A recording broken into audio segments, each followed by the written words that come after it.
Buenos días.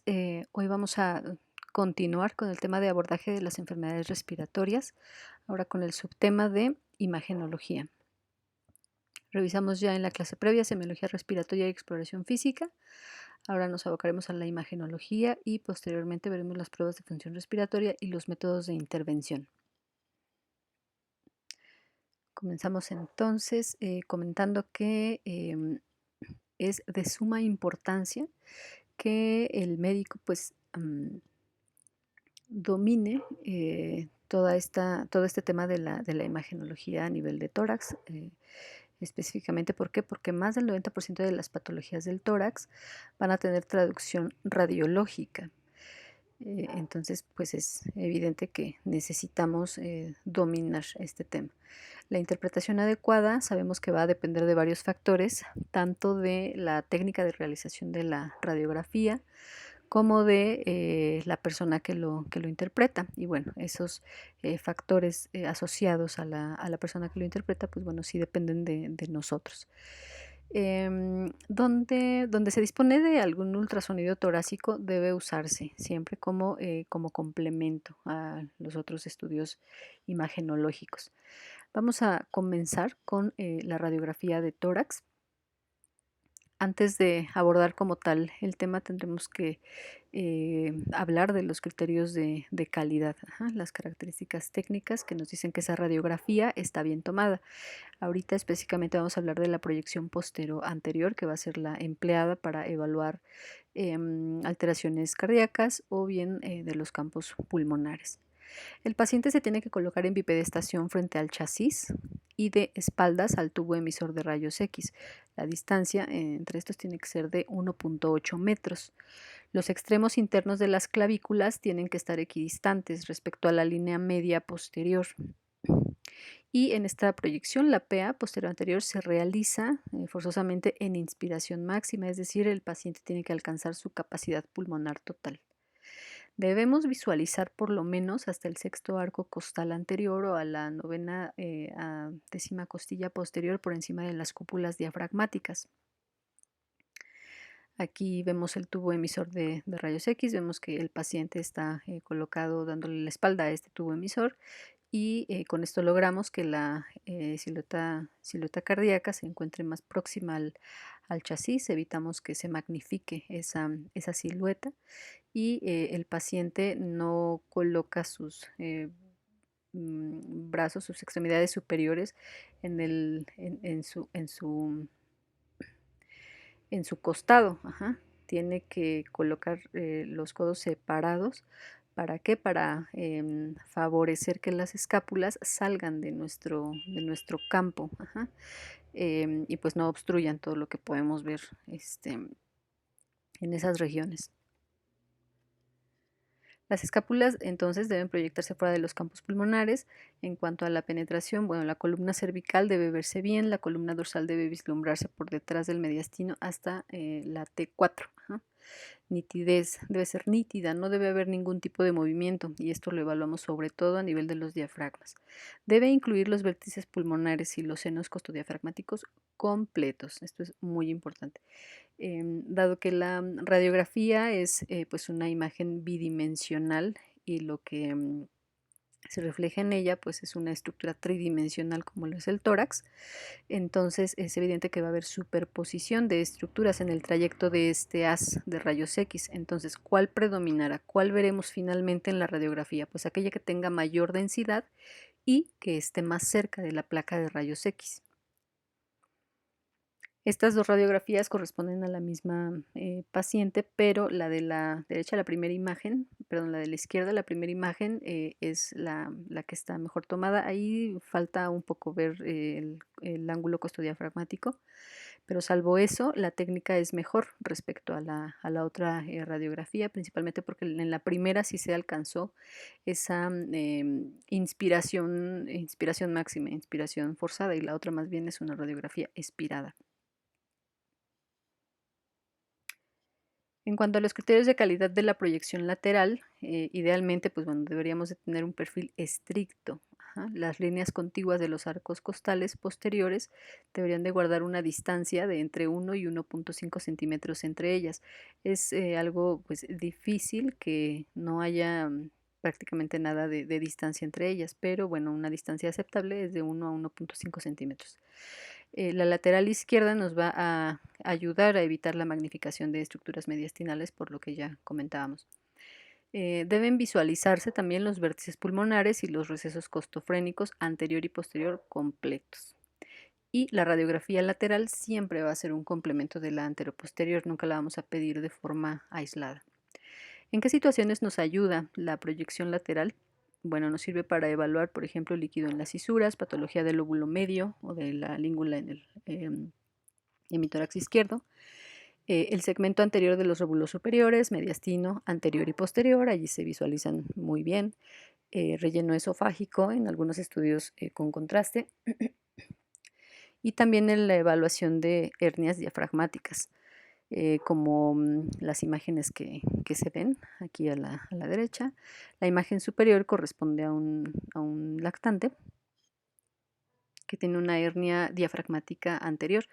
En la proyección postero-anterior, pues no se visualiza, no se puede diferenciar bien esa lesión, pero en la lateral se ve perfectamente, se ve cómo el contenido abdominal atraviesa la hernia diafragmática y se ubica por detrás, frente a, digamos, al corazón.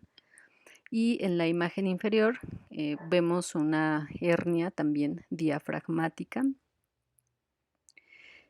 pero este es posterior. Ajá. Si nos fijamos bien en la parte pues más inferior del, em, pues del campo pulmonar, vemos una imagen que es más radio opaca, circular, y ese es también contenido abdominal que atravesó una hernia diafragmática y se encuentra ahora pues en el ángulo, ¿no?, costodiafragmático, en el receso.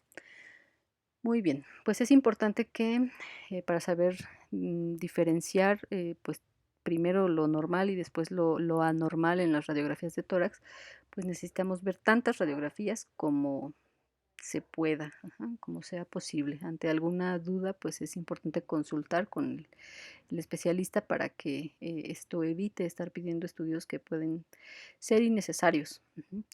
Muchas veces lo que debería estar en una radiografía y no está, va a ser lo más difícil de detectar. Y al interpretar la radiografía es importante recordar los puntos ciegos, ajá. Es decir, esas estructuras que en tal o cual proyección no van a ser visibles, ¿no?, por lo que ya explicamos. Entonces, estos puntos ciegos son, por ejemplo, los cilios, el área subdiafragmática, los ápices o la región retrocardíaca. ¿Cómo debemos de realizar la interpretación de nuestra radiografía de tórax? Pues no existe como tal un método universal de observación. Lo importante de todo esto es que hagamos un análisis metódico y que no dejemos ninguna estructura excluida. Ujú. Se sugiere que la interpretación pues sea bilateral y comparativa. Ujú. Una propuesta de análisis sería empezar con la explicación de los aspectos técnicos de la radiografía que vamos a interpretar, la calidad, si cumple con los criterios de calidad o no, la posición, es postero anterior, es lateral, y ya posteriormente nos iríamos como tal a las estructuras. Primero las estructuras extrapulmonares, y de estas, en este orden tendríamos que evaluarlas. Primero los tejidos blandos, ajá, después los elementos óseos, pues ver, ¿no?, que todas las costillas, que todas las clavículas, pues que no tengan ninguna solución de continuidad, por ejemplo, que su radioopacidad sea la normal, que no tengan ahí lesiones quísticas. Ajá. En tercer lugar, tendríamos que ver los elementos externos, buscarlos intencionadamente si los hay o no. Ajá. Por ejemplo, prótesis, por ejemplo, un marcapasos, podría ser. Después de esto nos iríamos a evaluar el diafragma y las estructuras vecinas. por ejemplo, la cámara gástrica, ajá, tendríamos que ver también el hígado, ¿no? La parte que se alcance a visualizar. Tendríamos que verlos, analizarlos, describirlos. Posteriormente nos podríamos seguir con el mediastino y con la silueta cardíaca. Después la pleura. La pleura sabemos que es una estructura que pues en condiciones normales no va a ser visible, pero de todos modos la tenemos que buscar intencionadamente, porque pues cuando ya hay patología, pues puede ser visible, ¿no? Entonces la tenemos que buscar. Posteriormente evaluaríamos los cilios y finalmente los campos pulmonares, incluyendo aquí en esta parte pues todas las estructuras de la vía aérea superior. En la imagen que tenemos aquí del lado derecho de la diapositiva, pues podemos ver, ¿no? Cómo cuando la persona que interpreta la radiografía de tórax no está siguiendo un esquema para esta evaluación, ajá, esto es lo que podría llegar a suceder, por ejemplo, al intentar evaluar los campos pulmonares, ¿no? Su vista pues corre de un lado para otro, primero le llama la atención el ápice, después se brinca a evaluar el botón aórtico, después le llama la atención otra vez el hemidiafragma derecho, después se va al corazón y así. Entonces lo hace pues en un total desorden, y lo que destaca aquí también es que pues hay zonas que no revisa, ¿no? Porque pues no le llamó la atención. Entonces, en la primera parte de la imagen podemos ver eh, cómo podemos ver como una sugerencia, ¿no? De cómo podríamos hacer esa evaluación de todos los campos pulmonares, empezando por la parte superior y yéndonos hacia la parte inferior, pero hacerlo como en forma de zigzag para abarcar todo el campo pulmonar, llegando hasta los recesos, ¿no? Costofrénicos. Y así, pues hacerlo igual del otro lado, y así evitamos que haya alguna zona que no sea evaluada. A veces es importante, ya decíamos, solicitar otro tipo de proyecciones distintas a la habitual, ¿no? Por ejemplo, a la postero anterior, para que, pues, como ya lo vimos, así evitaríamos la superposición de las estructuras. Podemos ver lesiones que en una postero anterior no vemos, ¿no? Por ejemplo, en una lateral sí vemos lo que ya decíamos de las hernias diafragmáticas. Nos puede ayudar a localizar entonces una lesión. Y es importante que si el paciente tiene estudios previos, pues se los solicitemos y que hagamos una comparación con el estudio actual. Ajá. Bueno, sabemos que las articulaciones se evalúan con ciertas técnicas de estrés. Pues no es el caso, ¿no? No aplica aquí al sistema pulmonar respiratorio, pero pues es importante que lo sepan. Entonces, si se cuenta con radiografías con estrés para evaluar algunas articulaciones, pues bueno, es importante solicitarla en su momento, en el contexto, ¿no? Diferente contraste, pues bueno, nos sirve, presencia de contraste nos sirve para evaluar ciertas vísceras. Y pues bueno, sabemos que lo que no podemos evaluar con un método, pues lo podemos tal vez ver bien en otro. ¿Cuándo está indicado pedir entonces una tomografía? Aquí la indicación que comentan, pues bueno, es muy general, pero es cierto, ¿no? Básicamente cuando en la radiografía de tórax no se muestra lo que necesitamos ver. Las principales ventajas de la tomografía respecto a la radiografía, pues es que evita la superposición de las estructuras, como ya comentamos, y va a tener un mayor poder de resolución, 10:1. Y ya en la clínica, los principales usos de la tomografía de tórax, pues va a ser caracterizar y darle seguimiento a lesiones como el nódulo pulmonar, también tumores pulmonares, metástasis, ubicarlas, identificarlas, darle seguimiento, también masas ciliares y mediastinales, y también nos sirve mucho para el EPOC, por ejemplo, y otras lesiones del parénquima pulmonar. Aquí vemos dos imágenes de pacientes distintos que están cursando con un nódulo pulmonar. Entonces allí se ve muy claramente, podemos ver exactamente cómo está constituido y pues le podemos dar seguimiento. Esta es una imagen típica de un paciente que cursa con un EPOC. Tiene en el hemitórax izquierdo una imagen también de enfisema, ¿no? Importante. Para que nosotros describamos los hallazgos radiográficos es importante que empleemos una terminología adecuada. Esta debe traducir exactamente las imágenes que nosotros observamos. Ajá. Debemos así eliminar entonces la posibilidad de interpretaciones subjetivas por parte del médico que recibe el informe. Es importante comentar que ninguna imagen radiológica concluye con seguridad una etiología específica. Nos puede sugerir un diagnóstico o bien proponer pues una serie de diagnósticos diferenciales, pero nada más. Vamos a entrar ahora sí como tal a la interpretación de la radiografía de tórax. Ajá. Sabemos que en las imágenes en las imágenes en general radiográficas, pues podemos encontrarnos podemos encontrarnos con dos tipos de lesiones, de imágenes, ¿no? Imágenes radioopacas o imágenes radiolúcidas. Las hay también mixtas, pero si las vemos como a detalle, pues bueno, están constituidas ya sea por imágenes radioopacas o imágenes radiolúcidas. En la primera imagen que tenemos allí, podemos ver cinco diferentes grados de radiolucidez o de radioopacidad. Ajá. Del lado izquierdo, el primer frasquito que se ve ahí contiene aire y así es como se vería a través de los rayos X. Se observa negro. Ajá.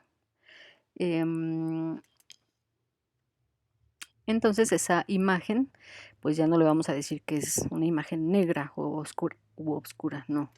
Es una imagen radiolúcida. Ajá. En rayos X así es la terminología correcta, es una imagen radiolúcida. Después seguiría, por ejemplo, la grasa. Ajá. Es todavía radiolúcida, pero pues ya no tanto como el aire. Ajá. La intermedia pues sería el agua. La cuarta imagen correspondería a cómo se ve el hueso, ¿no? El calcio, y la última, cómo se vería un metal. Ajá. Por ejemplo, algunos de los componentes del marcapasos, ¿no? Así se ve, o sea, se ve totalmente blanco. Ajá. No se ve medio gris, no, se ve blanco. Y la terminología correcta para para todas las imágenes que se acercan a lo blanco es pues denominarlas como imágenes radioopacas. Ajá. Entonces, ahora nos vamos a referir a estas lesiones como imágenes radioopacas o radiolúcidas. Ujú. Y en cuanto a la tomografía, que también pues ahorita vamos a estar viendo imágenes tomográficas, la escala de grises pues bueno va de algo hiperdenso, que sería pues lo más blanco, ajá, que se podría ver, pasando por lo isodenso. Uh-huh. Y finalmente lo hipodenso sería como lo más oscuro o negro que podríamos ver, que correspondería, por ejemplo, al aire. Ajá. Ahora bien, vamos a entrar entonces a comentar las imágenes radioopacas y las imágenes radiolúcidas. Ajá. Aquí en este cuadrito pues vemos, ¿no? la división. Las imágenes radioopacas, según su forma y su tamaño, pueden ser del tipo linear, miliar, nodular, ajá, y pueden ser segmentarias, lobares o totales. Ajá. Una imagen radiopaca puede marcar el límite de lesiones periféricas, mediastínicas o a nivel diafragmático. Es importante que graduemos, digamos, la densidad de estas lesiones, la opacidad. Bueno, la homogeneidad nos va a hablar de un patrón estructural. Según su localización y su distribución, pues bueno, también podremos diferenciar unas lesiones de otras. Estas pueden ser únicas o múltiples. Muchas de estas lesiones pueden tener efectos sobre las áreas adyacentes y estos efectos se dividen en efectos locales o efectos generales. Em, y bueno, podemos encontrar información adicional con ciertas maniobras o ciertos cambios de posición. La evolución radiológica, ¿cómo la podemos definir? Como una evaluación progresiva, estacionaria o regresiva. Por ejemplo, si estamos evaluando un nódulo pulmonar y este está aumentando de tamaño, pues bueno, podemos decir que su evolución es progresiva. Si ya se estacionó, se entiende, es que ahí se mantiene, ¿no? En cuanto a su tamaño. Hay lesiones que pueden ser regresivas, por ejemplo, pues una condensación o un tumor fantasma. Y también es importante buscar, identificar, evaluar los hallazgos radiográficos asociados. Pueden ser torácicos o extratorácicos. Eso fue respecto a las imágenes radioopacas. Ahora, respecto a las imágenes radiolúcidas, según su forma y su tamaño, pueden ser también tipo lineal, cavitaria, quística, pueden ser segmentarias, lobares o totales. Las imágenes radiolúcidas pues también pueden conformar el límite de ciertas lesiones que pueden estar en la periferia, pueden estar en el mediastino o a nivel diafragmático. Tendremos que evaluar también su grado de lucidez y su homogeneidad. Ahora nos vamos a enfocar en las imágenes radioopacas. La tipo lineal va a ser un patrón con distribución arborescente, o sea, como imitando un árbol. Va a ser la representación radiológica de lo que se conoce como trama broncovascular. Cuando esta trama se vuelve anormal, cuando su acentuación de ese patrón es muy marcado. Hasta incluso un marcado engrosamiento e irregularidad con presencia de bandas, estriaciones u otras lesiones u otras imágenes. Estas líneas pueden ser localizadas o difusas, pueden variar de densidad y formar o no un patrón ramificado. Así se vería unas imágenes tipo lineal, tanto en la radiografía como en la tomografía. Recordemos, estamos entonces ahorita en imágenes radioopacas o hiperdensas. Ahora, las imágenes tipo miliar, estas van a comprender densidades de 2 a 3 milímetros de diámetro, pueden ser escasas o abundantes, pueden ser individualizadas o agrupadas, distribuidas simétrica o asimétricamente. El tamaño y la densidad pueden ser uniformes o ser variados y pueden estar bien definidas o mal definidas. Todo eso lo tendríamos que caracterizar al describir la lesión. Este es un patrón miliar con lesiones tipo miliar, que recordemos estamos en imágenes radioopacas y así es como se podrían ver, se podrían apreciar. Y estas imágenes van a ser típicas de, por ejemplo, tuberculosis, sin ser diagnósticas de. Ahora, las imágenes tipo nodular, estas pueden estar bien o mal circunscritas, pueden ser igual únicas o múltiples, localizadas o diseminadas. Cuando todas estas imágenes que estamos describiendo se vuelven diseminadas, pues bueno, pueden constituir como tal cierto patrón, que vamos a revisar algunos patrones más adelante. La estructura puede ser homogénea o moteada, muy densa o poco densa. Puede estar confinada a un segmento o bien diseminada. Pueden ser simples, múltiples, uni o bilaterales. Y puede o no haber repercusión sobre estructuras vecinas. Así es como se vería una imagen tipo nodular. En la tomografía, lo que está marcando la flecha negra que se ve en la parte superior de la imagen es una imagen radioopaca tipo nodular alveolar.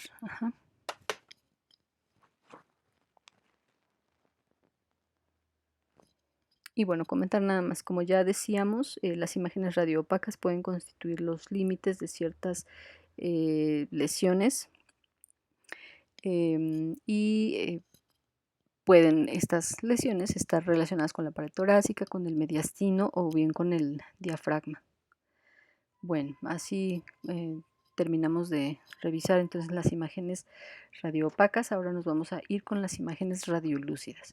El primer tipo de imagen es la imagen lineal, que va a estar constituida por bandas radiolúcidas. Ya estamos hablando de puras imágenes radiolúcidas. Presente, por ejemplo, en bronquiectasias o en enfisema subcutáneo. En la imagen vemos un enfisema subcutáneo, las dos flechas marcan una lesión lineal. Esas dos banditas radiolúcidas. Otro tipo de imagen podría ser la cavitaria o quística. Estas se van a diferenciar por el grosor de su pared. Varían en tamaño, distribución, número y también en estructura. Aquí vemos algunas imágenes que ejemplifican, ¿no?, este tipo de cavidad o quiste. Y aquí las enfermedades que las pueden causar. Estas imágenes radiolúcidas pueden también ser segmentarias, lobares o totales, según la estructura a la que esté confinada. Y pues van a estar presentes típicamente, por ejemplo, en el enfisema pulmonar. Decíamos también ya, ¿no?, que las imágenes radiolúcidas pueden constituir los límites de ciertas lesiones, ciertas lesiones que pueden estar adyacentes a la pared torácica, al mediastino o al diafragma. Puede haber presencia o no de niveles hidroaéreos. Bueno, otro aspecto que debemos de identificar, de evaluar, describir, son los efectos de la lesión sobre las áreas adyacentes. Cuando la lesión pues tiende a ser más pequeña o más localizada, pues puede tener efectos nada más locales, como de compresión o desplazar o elongar algunos vasos y bronquios vecinos. Y hay algunas que pues ya son más grandes, que podrían condicionar lesión, em, efectos generales, efectos generales de esta lesión, como por ejemplo aumento o disminución del volumen ya del hemitórax, desplazamiento del mediastino, por ejemplo, como una gran imagen radiolúcida que corresponda con un neumotórax a tensión. Pues este neumotórax a tensión, ya lo vimos en una clase pasada, podría desplazar, ¿no?, el mediastino. A eso se refiere todo esto. Puede haber también ensanchamiento o estrechamiento de los espacios intercostales, elevación del diafragma.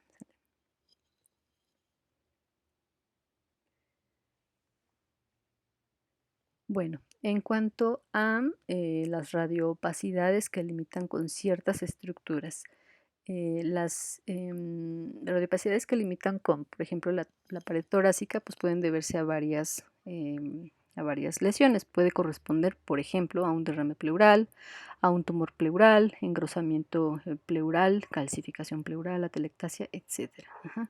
Si limitan, por ejemplo, con el diafragma, pueden condicionar un diafragma elevado por una patología subdiafragmática. Puede haber una herniación de víscera hueca o sólida, y puede haber un contorno diafragmático anormal, ya sea por un líquido o por un tumor, y estas imágenes se van a ver radioopacas. A nivel de mediastino, las imágenes radioopacas que pueden estar em, limitadas, o sea, pegadas, digamos, al mediastino, pues son tumores, adenomegalias, adenopatías. Esta sería una pues típica imagen radioopaca que limita con la pared torácica y que en este caso corresponde a un derrame pleural. Se ve en el hemitórax izquierdo, ¿no?, la radioopacidad, que es cóncava hacia arriba y que borra todo el ángulo costodiafragmático. Otro ejemplo podría ser, otro ejemplo ahora ya de imágenes, pero radiolúcidas que limitan con la pared torácica, podría ser un neumotórax o un hidroneumotórax. Lo que estamos viendo en esta radiografía es un hidroneumotórax. Ajá. Además de estar colapsado el pulmón y condicionar em, una imagen radiolúcida pegada a la pared torácica, que corresponde a aire dentro de la cavidad pleural, es decir, neumotórax. Además de eso, además de aire, podemos ver en la parte inferior de ese mismo hemitórax derecho un nivel hidroaéreo. Ajá. Eso significa que allí está en contacto, dentro de esa misma cavidad pleural, está en contacto aire, ajá, porque tiene neumotórax el paciente, pero también líquido. Ujú. O sea, un hidroneumotórax, muy seguramente pues secundario, tal vez algún traumatismo que haya condicionado estas dos lesiones, ¿no? El hidro y el neumotórax. Y del lado izquierdo, pues vemos que parece cursar también ahí con un derrame pleural del lado izquierdo. Vamos a hablar ahora de las imágenes elementales. En primer lugar, hablemos de una opacidad. Ajá. Va a ser una proyección radiológica de una estructura que atenúa los rayos X con mayor eficacia que los elementos vecinos. Habitualmente la usamos para designar algunas colecciones pulmonares, ajá, como líquidos o lesiones conformadas de tejido más denso. Ajá. Entonces nos va a dar una opacidad. Este sería un ejemplo de una opacidad. En ambos hemitórax vemos esas imágenes allí difusas que son más radio opacas que el resto, ¿ah? Y que en este caso corresponden a una hemorragia pulmonar. Trama. Bueno, este término debería emplearse con su apellido, ¿no? Con los calificativos ya sea pulmonar o broncovascular, y se refiere a la sombra producida por una combinación de estructuras pulmonares normales, como los vasos, los bronquios, etcétera, ¿no? Infiltrado es una opacidad pulmonar mal definida que no desplaza ni destruye la arquitectura pulmonar. En general, bueno, la bibliografía consultada no aconseja su empleo como un término descriptivo. Preferiríamos entonces usar el término opacidad, pero darle pues sus atributos correspondientes, ¿no? Consolidación es una opacidad pulmonar, es homogénea, borra los vasos sanguíneos, no produce pérdida de volumen y puede tener o no broncograma aéreo. Eh, ¿Y por qué está dada esta imagen? Bueno, porque el aire, pues normalmente que ocupa nuestros alvéolos va a estar sustituido, reemplazado por agua, pus, sangre, células o proteínas, es decir, con otras sustancias pues que son más densas. Ajá. Esta es una imagen típica de una consolidación. La vemos aquí en el hemitórax derecho, en la parte más posterior. Y aparte de la consolidación, podemos ver también ahí un poco de broncograma aéreo, aparte de que tiene un poco de derrame pleural. Muy bien. La consolidación puede ser entonces lobar o segmentaria. Em, puede ser, puede estar presente en parches y eso nos orientaría hacia ciertos tipos de infección, hacia una aspiración, edema o una neoplasia. Ajá. Tipo masa puede corresponder a una infección, a un infarto, a un hematoma. La la consolidación difusa puede corresponder a edema, infección, aspiración, hemorragia o neoplasia. Bueno, de las más frecuentes pues sería la lobar y sería pues debida a una neumonía, ¿no? Que es de las etiologías más frecuentes. Ahora vamos con una imagen acinar que está definida como una colección, ya no es solo una, sino es una colección de opacidades que son nodulares y están mal definidas. Ajá. Entonces son varias imágenes, varias opacidades. Estas son nodulares y no están bien definidas. Son parcialmente confluentes. En conjunto producen una sombra difusa no homogénea, y es el em, conocido como patrón alveolar. Por ejemplo, como se ve en esta imagen, que corresponde a una neumonía de focos múltiples. Otro tipo de imagen elemental es la línea, que es una opacidad longitudinal menor a 2 milímetros de ancho. Y una banda sería una opacidad igual longitudinal también, pero ya más ancha, de 2 a 5 milímetros. Las causas de estas bandas podría ser engrosamiento pleural, cicatrices fibrosas o atelectasias laminares. Atelectasia laminar, como la que se observa en esta tomografía, en el hemitórax izquierdo, pues adosada allí como a la silueta cardíaca. Esa imagen lineal, longitudinal, pero que se ve de cierto grosor. Esa es una atelectasia laminar. Otra imagen elemental es el intersticio. Sabemos que pues no, habitualmente no lo podemos ver a menos que pues haya alguna patología que lo afecte y que aumente su volumen y su densidad. Vamos a hablar ahora de patrones. Ya decíamos que cuando una lesión es única, pues bueno, es nada más una imagen tipo lineal, por ejemplo, ¿no? Pero cuando hay toda una colección de esas imágenes de las mismas características, ya hablamos de patrón.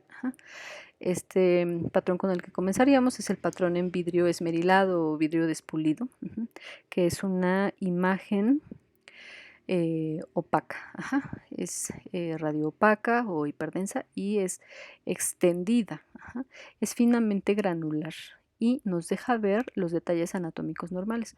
Aquí la podemos ver en toda la periferia del hemitórax izquierdo, en ese corte. Se ve muy, muy claramente. El siguiente patrón es el nodular, que va a ser entonces una colección, ¿verdad?, de opacidades redondeadas independientes de tamaño uniforme y de tamaño uniforme, perdón, y de distribución generalizada. En este caso, esta imagen corresponde a un patrón nodular en una paciente con una tumoración de mama.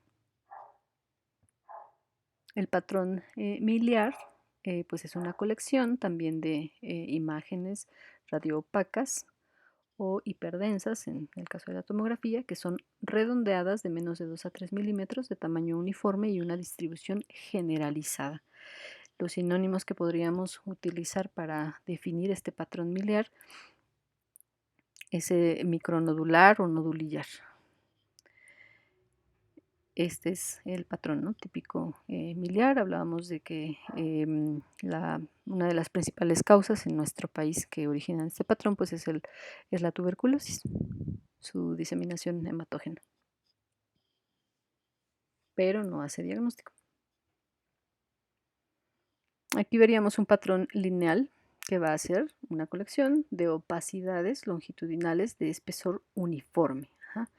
Aquí vemos también muy, muy claramente, en este caso, este patrón se debe a una sarcoidosis.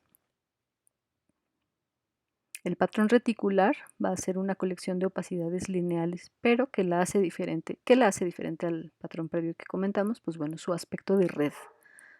De ahí su nombre. Y sus atributos, pues bueno, puede ser un patrón reticular fino, uno mediano o uno grueso. Si es un reticular grueso, estamos hablando ya específicamente de este otro patrón que es en panal de abejas. Hay espacios aéreos de 5 a 10 milímetros de diámetro con paredes de 2 a 3 milímetros de espesor. Y encontrar un patrón en panal de abejas implica ya un estadio terminal de la enfermedad pulmonar. Aquí se ve muy, muy claro cómo se comporta, cómo se ve el patrón en panal de abejas. En este caso se debe a una fibrosis pulmonar idiopática. Finalmente tenemos el patrón retículo nodular, que va a ser una colección de opacidades nodulares y lineales de similar magnitud. Puede ser un patrón fino, mediano o grueso. Y en este caso la imagen corresponde a una metástasis, una enfermedad con metástasis por cáncer renal.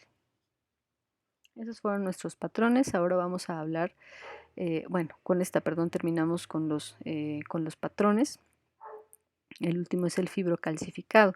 Va a haber presencia de opacidades nodulares y lineales, van a estar bien definidas y contienen calcificaciones. Aparecen en los lóbulos superiores y representan lesiones granulomatosas antiguas. Ahora vamos a hablar de las imágenes elementales. La primera que vamos a tocar es la masa. Ajá. Es una lesión pulmonar o pleural. Ajá. Puede estar tanto a nivel del parénquima pulmonar como a nivel del espacio pleural o depender de la pleura como tal. Esta masa tiene que medir más de 3 centímetros de diámetro porque si no se trataría de un nódulo. Entonces mide más de 3 centímetros de diámetro. Sus causas, pues bueno, igual son múltiples. Puede deberse a un carcinoma broncogénico, a un quiste, a un hematoma, a metástasis, a un infarto o también a un absceso. Aquí vemos una masa en el hemitórax derecho, en el ápice. Está pues semirredondeada, ¿no? Con los bordes pues muy bien definidos, aunque irregulares, ¿no? Nuestra siguiente imagen elemental sería entonces el nódulo. Es también una lesión pulmonar o pleural, ajá, de forma aproximadamente circular, tampoco es así estrictamente circular. Va a ser una imagen aislada de menos de 3 centímetros de diámetro. Sus causas, bueno, se puede deber a un granuloma por una tuberculosis pulmonar, a un carcinoma broncogénico, a metástasis o a un adenoma. Otra imagen elemental es la calcificación. Esta va a ser una opacidad que puede estar o no organizada. Ajá. Las causas, pues bueno, pueden ser enfermedades inflamatorias de la pleura o por exposición a polvos como el asbesto, específicamente en este caso, en una calcificación pleural que vemos en la imagen del lado derecho. Ajá. Distinguimos allí muy bien pues las costillas, ajá, pero allí donde se tendría que ubicar la pleura se ven imágenes hiperdensas, ajá, a a todo lo largo de la parte más posterior de ambas pleuras. Otra imagen elemental sería la fibrosis. Son opacidades lineales, nodulares o estrelladas que están bien definidas, asociadas con pérdida de volumen del pulmón afectado. Estas sí deforman las estructuras vecinas y cuando ya es establecido, pues bueno, después de esto ya no va a variar, ajá, en meses o años. También se aplica a un patrón pulmonar difuso si existen evidencias de pérdida progresiva del volumen. Otra imagen elemental que tenemos que conocer es el tumor fantasma. Es una imagen radioopaca, ajá, una sombra semejante a un tumor, se parece a un tumor, de ahí su nombre, producida por una colección de líquido en una cisura. No, es decir, o sea, no es como tal un tumor, sino que es una colección de líquido, es como un derrame, digamos, producida habitualmente por insuficiencia cardíaca. Ajá. Y característicamente, pues bueno, desaparece tras el tratamiento. A esta lesión se le llama entonces tumor fantasma o evanescente, que significa esto, que desaparece. Ajá. Aquí vemos no una, sino tres imágenes que corresponden a un tumor fantasma. Están marcadas con el número 1, 2 y 3. Ajá. Y en este caso se trata de un paciente que tiene insuficiencia cardíaca y que después de 3 días de tratamiento, pues bueno, estas lesiones desaparecieron. Ujú. Y aquí, pues bueno, también llama la atención, ¿no?, que hay otras imágenes en esa radiografía que nos sugieren, ¿verdad?, que el paciente cursa con insuficiencia cardíaca.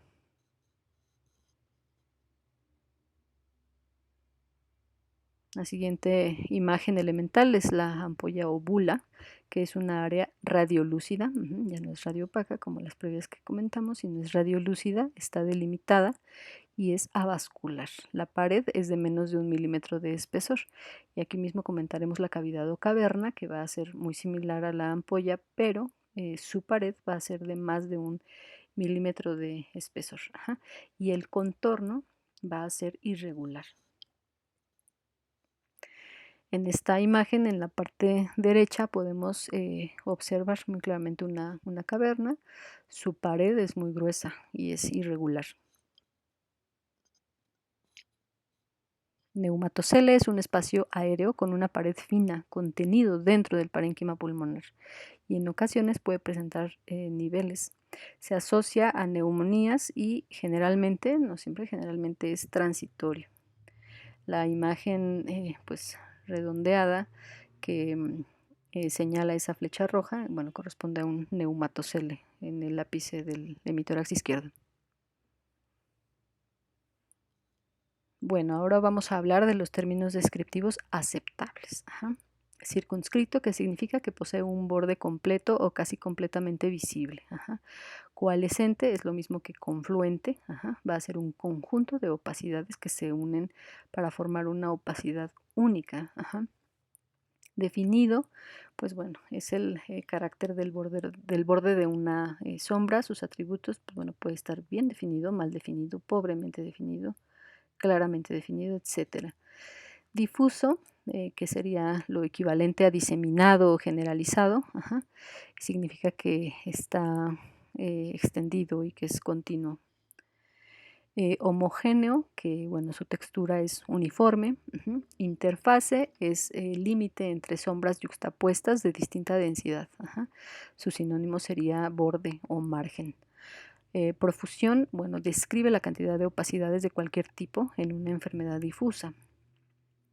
Podemos decir que es muy profuso o no profuso. Ajá.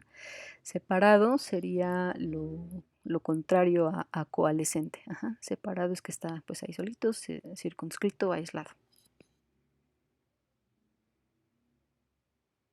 Ahora vamos a hablar de los signos radiológicos. Vamos a hablar de cada uno de estos que están aquí anotados. Comenzaremos con el de la silueta, que es cuando dos estructuras de igual densidad o casi igual densidad radiológica están en contacto anatómico y se borra su superficie de contacto. Ajá. Podemos encontrar un signo falso de la silueta cuando la placa está muy poco penetrada o cuando hay, por ejemplo, almohadillas grasas pericárdicas. Aquí podemos ver pues nuestra silueta cardíaca por un lado y por el otro lado una colección pulmonar. Ajá. Y el borde izquierdo del corazón está perdido, ¿no? ¿Por qué? Porque estas dos imágenes, la colección y el corazón, van a tener densidades similares o iguales, y eso va a hacer que en las imágenes pues se pierda su borde.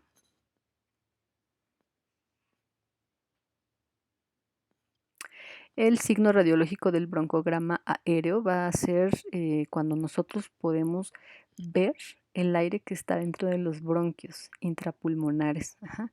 Y esto cuando es posible, digo siempre, o sea, sabemos que siempre hay aire, ¿no? Dentro de los bronquios intrapulmonares, pero normalmente no se ven. ¿Cuándo se ven? Bueno, cuando el parénquima que los rodea está ocupado por una patología de densidad agua. Ajá.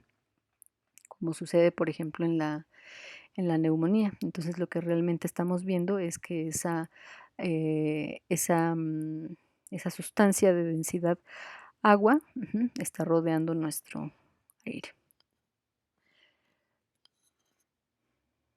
Y bueno, aquí se ve muy claramente esas flechitas señalan dos imágenes longitudinales, radiolúcidas, de cierta longitud que corresponde al broncograma aéreo. Ajá, a eso nos referimos. El signo cérvico-torácico va a estar presente si el contorno de una opacidad apical es visible por encima de las clavículas. Pues bueno, esto nos traduce que la localización es posterior. Ajá. Allá en la imagen vemos señalado por la flecha negra en el hemitórax derecho vemos una imagen radioopaca redondeada. Y hay que ubicar también la clavícula del lado derecho. Entonces la imagen rebasa la clavícula. Ajá. Eso significa que su localización es posterior, o sea que esa lesión seguramente se encuentra en el mediastino posterior. Para eso nos sirve este signo. El signo tóraco-abdominal. Bueno, si el contorno de una opacidad es visible por debajo del diafragma, entonces eso significa que está rodeada de aire. Ajá. y en dónde puede estar rodeada de aire. Pues bueno, en el pulmón, o sea, en la caja torácica. Ajá. Entonces podemos suponer que esa lesión va a tener una localización pulmonar. Ajá. Aquí en la imagen está marcada, en la radiografía está marcada una, pues parece ser una masa, ¿no? Está señalada con ambas flechitas rojas. Y esa masa está perfectamente delimitada por un halo radiolúcido. Ese halo radiolúcido, que, que delimita a esa opacidad, la vemos por debajo del diafragma, ¿no? En esta imagen aparenta estar por debajo del diafragma. Ajá. Entonces, eso significa que está rodeada de aire y que su localización va a ser pulmonar. Ahora tenemos el signo del ilio oculto o de la superposición iliar. Esta va a ser útil para diferenciar una cardiomegalia de una masa del mediastino anterior. La cardiomegalia, en caso de que se trate de una cardiomegalia, pues bueno, esta va a desplazar a los ilios lateralmente, y la masa no, la masa se va a superponer a estos. Aquí se ve una masa en el hemitórax izquierdo que es para iliar, pero por debajo se alcanza como a distinguir el ilio, ¿no? Entonces, eso significa que es una lesión que se encuentra, digamos que no es dependiente del corazón. Ajá, no se trata de una cardiomegalia. Se trata entonces de una lesión a otro nivel. El signo radiológico de la bifurcación iliar, que nos dice, nos sirve para diferenciar una masa iliar. O sea, ante una masa iliar, si queremos saber si si el origen de esta es vascular o extravascular, pues bueno, para esto nos podría ayudar este signo de la bifurcación iliar. Si la lesión es vascular, pues se pueden ver que los vasos se originan directamente del borde de la masa.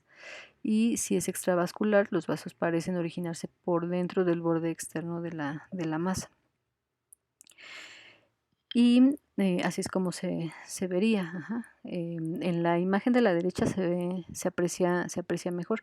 Allí, delimitada por una línea roja, se ve una masa irregular. Y por delante de ella se ve el ilio pulmonar allí bifurcado. Entonces este está marcado, delimitado por una línea continua amarilla. En caso de que la lesión fuera vascular, la bifurcación iliar se perdería, porque esa masa haría que el ilio perdiera como su anatomía. Pero en este caso se sigue viendo la bifurcación iliar, entonces eso nos sugiere que esa lesión iliar, que esa masa iliar es extravascular. El siguiente signo es el signo de la vela, que es una opacidad triangular de tejido tímico. Es timo, se proyecta ya sea a la derecha o a la izquierda y a veces de ambos lados, y se presenta en lactantes, hasta en el 5% de los lactantes. Y pues bueno, la forma evidentemente es como de una vela, ¿no? De un barco. El signo de la onda tímica, que es una ondulación o irregularidad del contorno del timo por la compresión costal anterior. Tenemos aquí también el signo de la cola pleural, que es cuando una masa parenquimatosa se sitúa muy cerca de la periferia del pulmón. Puede verse como una sombra lineal, o sea, como una extensión de la lesión que va desde la masa a la pleura visceral y la retrae. Es un signo inespecífico. Ante este tipo de lesión no podemos con este simple signo decir si se trata de una lesión maligna o no. Bueno, con esto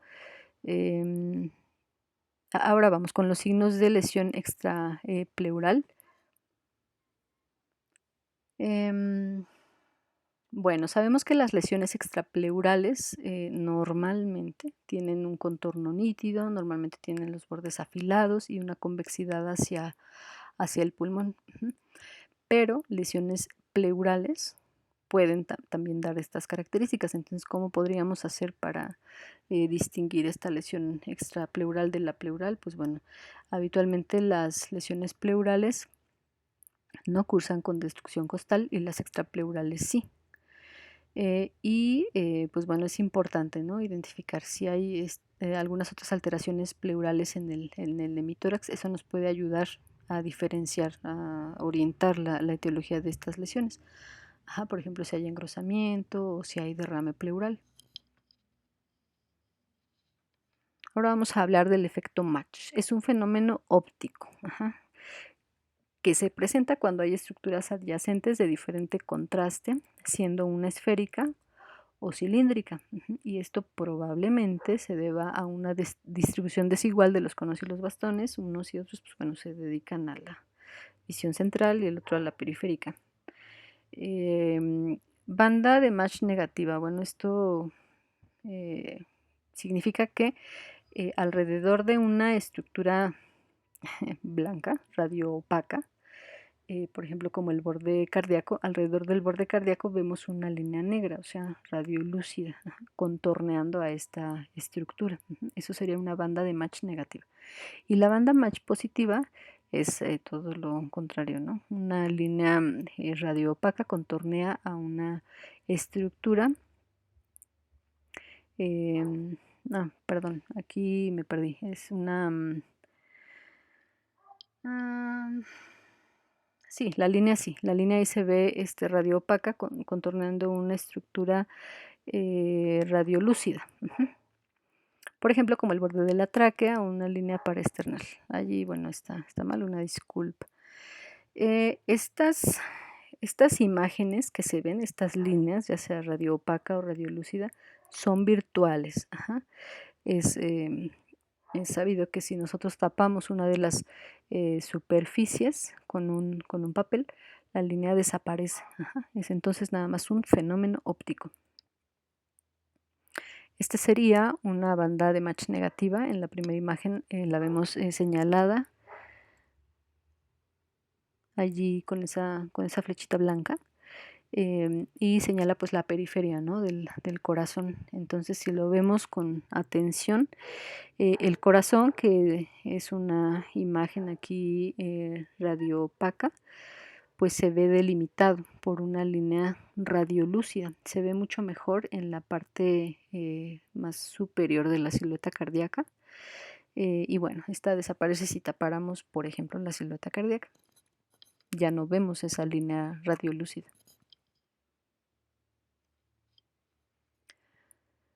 Bueno, en cuanto a la tomografía computada, ¿por qué tiene una alta efectividad diagnóstica? Bueno, porque como ya explicamos, no va a haber superposición de estructuras, no nos va a quedar la duda de, híjole, ¿esto qué será? ¿Esto será el corazón o es una masa? No, sino que lo vemos así muy, muy claramente, no se superponen las estructuras. Hay una mayor capacidad de discriminación de densidades y, muy importante, podemos hacer reconstrucciones. Esta, por ejemplo, es una reconstrucción pues prácticamente de todo el tórax óseo, ajá, que podría ser útil, por ejemplo, para evaluar alguna fractura. Ajá. Es útil también, por ejemplo, en tromboembolia pulmonar, lo platicamos en la clase. Bueno, es muy, muy útil en esa situación. Ahora, en cuanto al ultrasonido de tórax, ¿cuál es el plus de este estudio versus los otros dos que ya revisamos? Pues bueno, que se puede realizar rápidamente, ¿no? Y ahí a pie de cama del paciente, ¿no? Ante un contexto de un paciente que requiere de atención médica de urgencias, ajá, un servicio de urgencias, pues bueno, si se dispone de este recurso, pues es muy, muy, muy útil. Implica que pues no vamos a tener que mover a nuestro paciente que tal vez se encuentra pues en malas condiciones, ¿no?, con inestabilidad hemodinámica, por ejemplo. Entonces lo podemos realizar allí en la cama del paciente y es de fácil de rápido acceso. Puede valorar lesiones de la pared torácica y anormalidades diafragmáticas. En cuanto al equipo, bueno, deberíamos de contar idealmente al menos con dos transductores, el convexo y el lineal. Las imágenes, pues las imágenes reportadas se ven en escala de grises. O en Doppler Color, cuando queramos ver alguna estructura vascular sí, o alguna lesión, alguna masa que tenga un componente vascular importante, pues bueno, también lo podemos ver con el Doppler Color. ¿Cómo describiríamos entonces las imágenes en el ultrasonido? Bueno, lo que se ve oscuro, lo que se ve negro, es lo que es hipoecogénico, que sería como el primer recuadro. Y ahí arriba, bueno, se ve una imagen pues, hipoecogénica, rodeada por una imagen isoecogénica. Después, en la segunda imagen, vemos una lesión, una imagen que es isoecogénica, o sea, está en el punto intermedio entre lo hipoecogénico y lo hiperecogénico. Y ya lo hiperecogénico corresponde a lo que se ve más blanco. Término correcto que vamos a emplear de ahora en adelante, pues es hiperecogénico, isoecogénico o hipoecogénico.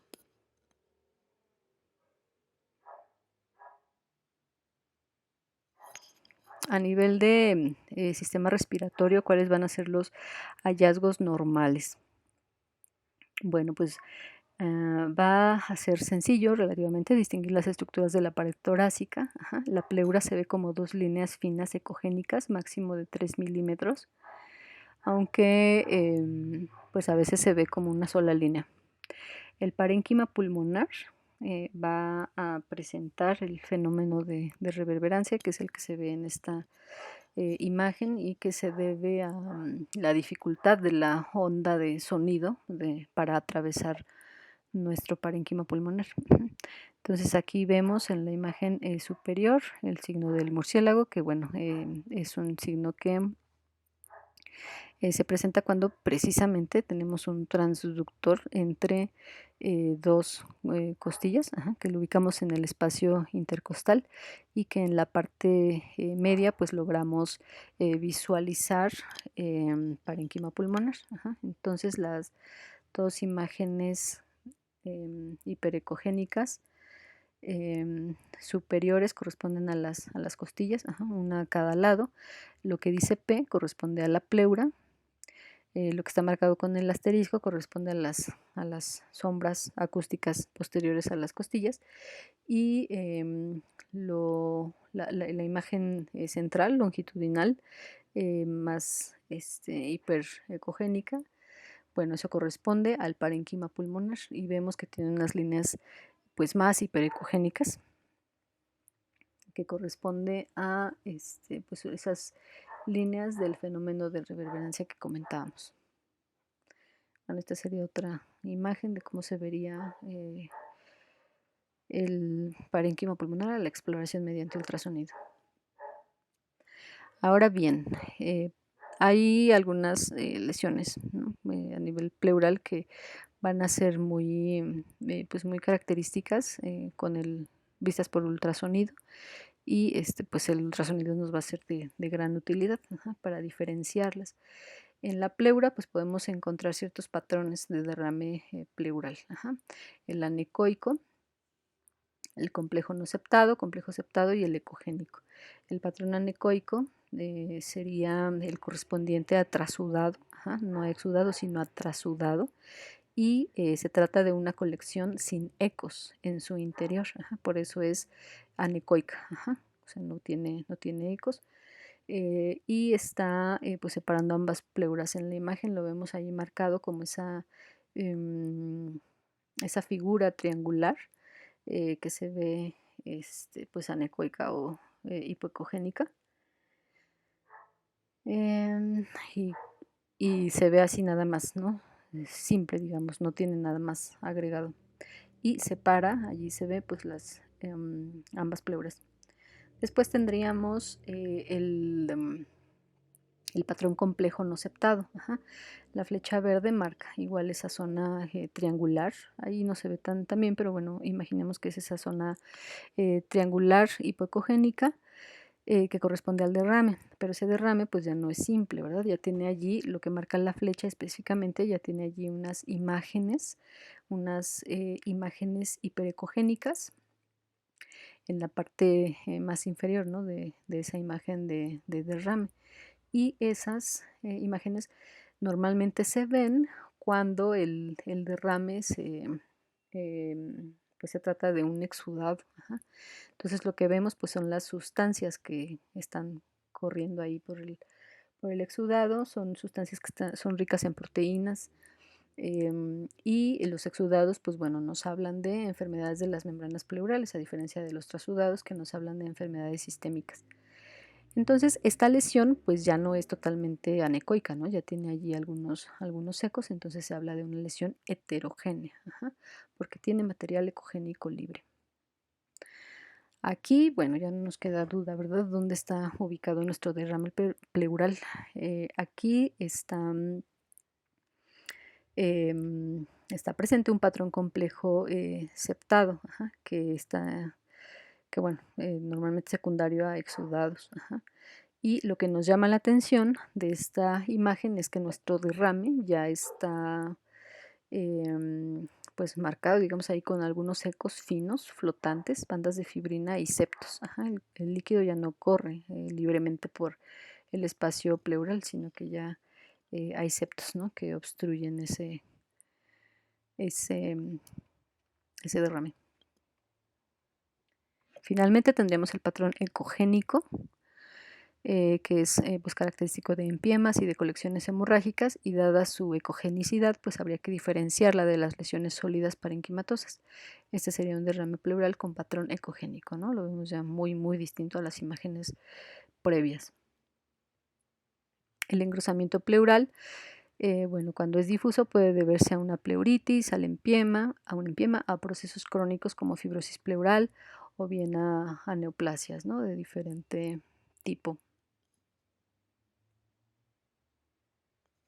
En este caso, por ejemplo, podemos ver allí ambas hojas de la pleura en la primera imagen marcadas por las flechas rosas, y dentro de esas pleuras que están engrosadas, ajá, vemos aparte una lesión que es heterogénea, ¿no?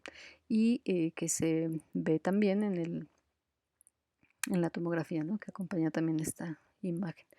Vemos allí en la tomografía pues dos masas, dos lesiones, ¿no?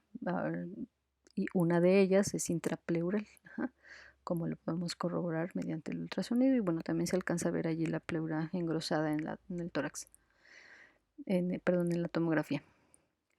Después, bueno, vemos que el ultrasonido de tórax también nos puede servir para evaluar ciertas enfermedades del parénquima pulmonar. Podemos encontrar, por ejemplo, consolidaciones, atelectasias, neumonías, enfermedades supurativas como un absceso o neoplasias.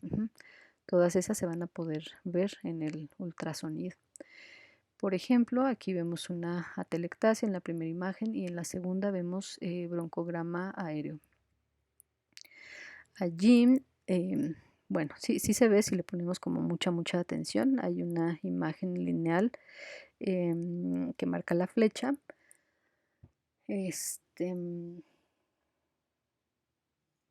Y es hipoecogénica, ¿no?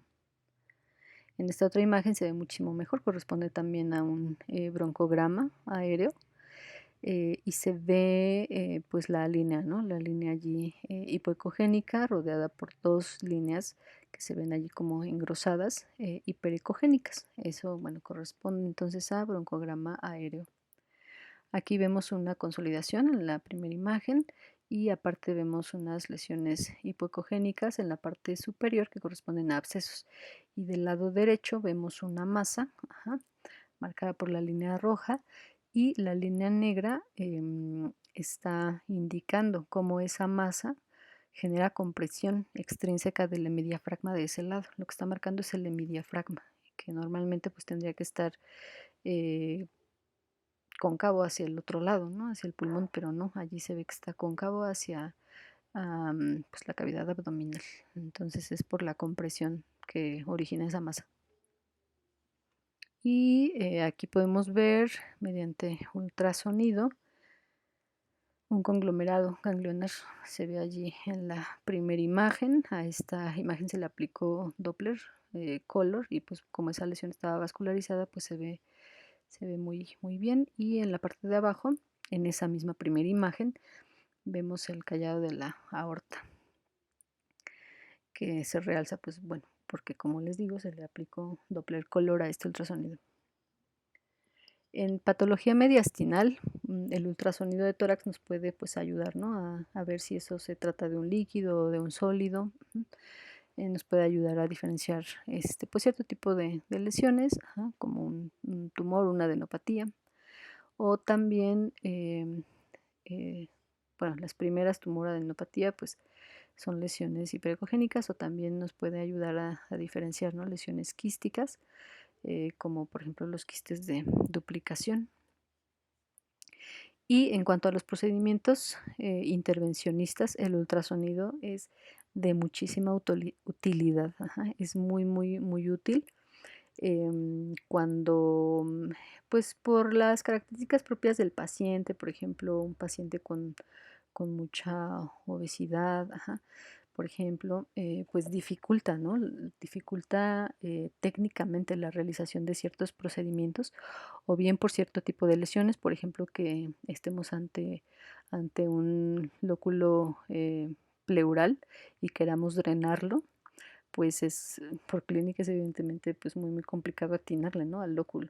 Entonces, pues nos podemos apoyar del ultrasonido de tórax y es realmente de gran utilidad. Por ejemplo, en una toracocentesis, decíamos en drenar un lóculo pleural de difícil localización.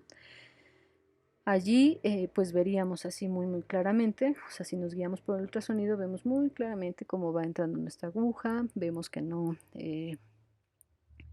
picamos ninguna otra estructura salvo lo que pues queremos exactamente picar, y pues es en tiempo real. Y en lesiones pleurales o mediastinales el uso ahí sí ya es más limitado, ¿no? En cuanto a procedimientos intervencionistas, evidentemente. Bueno, pues con esto terminaríamos el tema de imagenología. Gracias por su atención.